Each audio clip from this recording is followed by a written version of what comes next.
ప్రియమైన సహోదరి సహోదరులారా, ప్రభు నామమును బట్టి మీకు నా హృదయపూర్వక వందనములు తెలియజేస్తూ ఉన్నాను. ఎలా ఉన్నారు? అందరూ బాగున్నారు కదా? దేవుడు మరొక నూతన సంవత్సరంలో మనల్ని ప్రవేశపెట్టి తన కృపతో సహాయంతో కొన్ని రోజులు మన జీవితాల్లో గడిచిపోయాయి కదండి.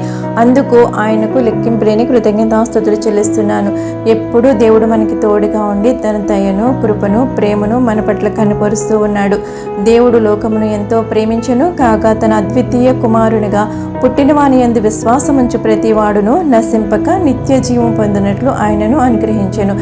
ఎవరైతే దేవుని యందు విశ్వాసం ఉంచుతారో, నమ్మకం ఉంచుతారో, దేవుని మీద ఆధారపడతారో వాళ్ళు నిత్య జీవం పొందుతారని దేవుని వాక్యం తెలియజేస్తూ ఉంది. కనుక మోషే ఇత్తడి సర్పాన్ని ఎత్తినప్పుడు ఎవరైతే విశ్వాసంతో దాన్ని చూస్తారో వాళ్ళు బ్రతుకుతారు అని చెప్పిన విశ్వాసముతో ఆ ఇత్తడి సర్పాన్ని చూసిన వారు బ్రతికారు. అలాగే సిలువలో వేలాడుతూ ఉన్నటువంటి ఆ యేసయ్యను చూసి మన పాపాలను ఒప్పుకొని విడిచిపెట్టినట్లయితే మనము నిత్య జీవానికి వారసులముగా ఉంటాం.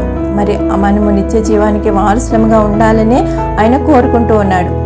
అలాగే రెండవ దొంగ, సిలువలో వేలాడుతూ ఉన్నటువంటి రెండవ దొంగ యేసు ప్రభువాన్ని చూసి ఆయన పాపాన్ని ఒప్పుకుని, దేవా నీ రాజ్యంలో నన్ను జ్ఞాపకం చేసుకుంటావా అని అడిగినప్పుడు, నేడు నీవు నాతో కూడా పరదేశంలో ఉంటావు అని చెప్పాడు. కనుక ప్రేమ, దయ, కృప కలిగినటువంటి దేవుడు మన పక్షాన ఉన్నాడు. క్షమించమని అడిగితే క్షమించేటటువంటి దేవుడు.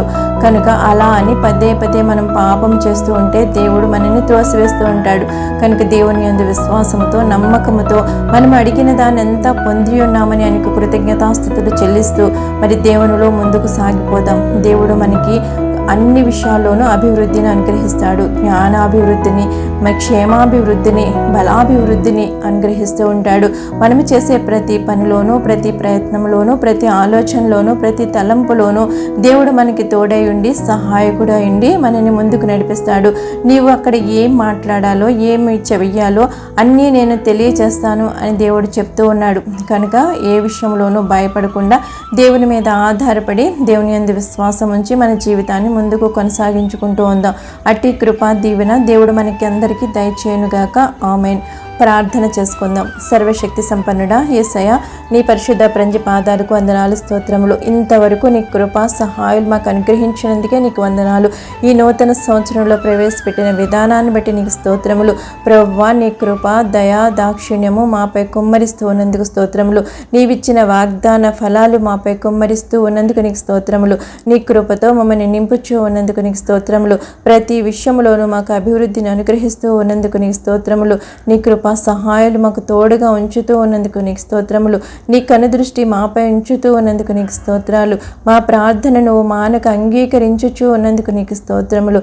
నీ కృపతో మా ప్రార్థనను, మా విజ్ఞాపనను ఆలకించి ప్రతిఫలమిస్తూ ఉన్న యేసయ్య, నీ అపరంజి పాదాలకు వందనాలు, స్తోత్రాలు చెల్లిస్తున్నాను.